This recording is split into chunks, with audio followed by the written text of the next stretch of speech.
അപ്പോൾ ഫ്രണ്ട്സ്, ഇന്നും നമ്മുടെ ചർച്ചയും ഇവിടെ കാണിക്കാൻ പോകുന്ന വീഡിയോയും രാഹുൽ മാങ്കൂട്ടത്തെക്കുറിച്ച് തന്നെയാണ്.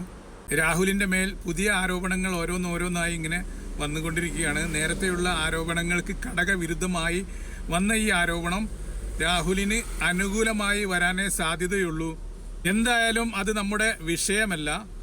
നമുക്ക് നെഗറ്റീവിനെ മാറ്റി നിർത്തി രാഹുൽ എന്ന രാഷ്ട്രീയക്കാരനിലുള്ള പോസിറ്റീവ് മാത്രം നമുക്കിവിടെ ചർച്ച ചെയ്യാം.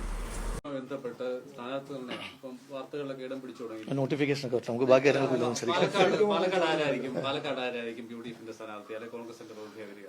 അല്ല, നമുക്കത് പിന്നെ യു ഡി എഫിന്റെ സ്ഥാനാർത്ഥി ആയിട്ട് ആര് മത്സരിക്കും ആര് മത്സരിക്കത്തില്ല എന്ന് ഏതെങ്കിലും മണ്ഡലത്തിൽ ഏതെങ്കിലും കാലത്ത് പറയാൻ പറ്റുന്ന ഒരാളല്ലല്ലോ ഞാൻ. ഏതെങ്കിലും കാലത്ത് പറയാനുള്ള കപ്പാസിറ്റി ഉണ്ടായിരുന്ന ഒരാളല്ലല്ലോ ഞാൻ. ഇപ്പൊ തീരെയില്ല. അപ്പോ ഏതെങ്കിലും കാലത്ത് ഏതെങ്കിലും മണ്ഡലത്തിൽ സ്ഥാനാർത്ഥി ആര് എന്ന് തീരുമാനിക്കാനായിട്ടുള്ള ഒരു കപ്പാസിറ്റി ഒരു കാലത്തും എനിക്ക് ഉണ്ടായിട്ടില്ല. അത് നിയമസഭ വേണ്ട, വാർഡിൽ എനിക്ക് അതിനുള്ള കപ്പാസിറ്റി ഉണ്ടായിട്ടുള്ളൂ.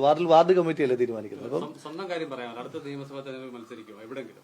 അല്ല, ഞാനിപ്പോ നിലവിൽ നിയമസഭാ സാമാജികനാണല്ലോ. അടുത്ത തെരഞ്ഞെടുപ്പായിട്ടില്ല, നോട്ടിഫിക്കേഷൻ വന്നിട്ടില്ല. ഇനി എത്രയോ കാര്യങ്ങളുണ്ട്.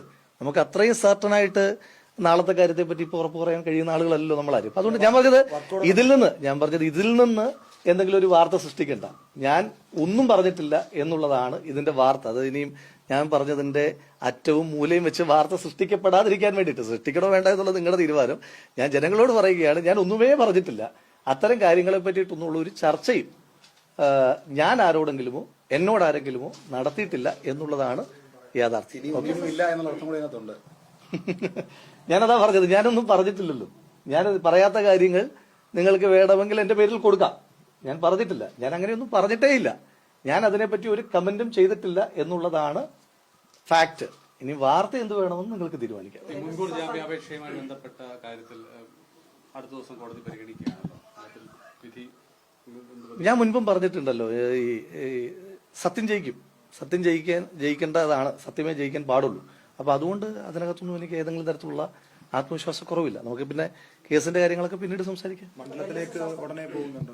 ഞാൻ മണ്ഡലത്തിൽ തന്നെയാണുള്ളത്. ഇപ്പോൾ ഇന്നലെ ആചാര്യന്റെ ജയന്തിയുമായി ബന്ധപ്പെട്ടും ഇന്ന് നിങ്ങൾക്ക് എല്ലാവർക്കും അറിയുന്ന പോലെ UDF ജില്ലാ കൺവീനറിന്റെ കുടുംബത്തിലൊരു വിവാഹവുമായി ബന്ധപ്പെട്ടും പത്മത്തിൽ തുടരുന്നില്ല. ഞാൻ പാലക്കാട് തന്നെയുണ്ട്. പാലക്കാട് ജനങ്ങളെ ജയിപ്പിച്ചാണല്ലോ ഉത്തരവാദിത്തം നടപ്പാക്കുന്നുണ്ട്.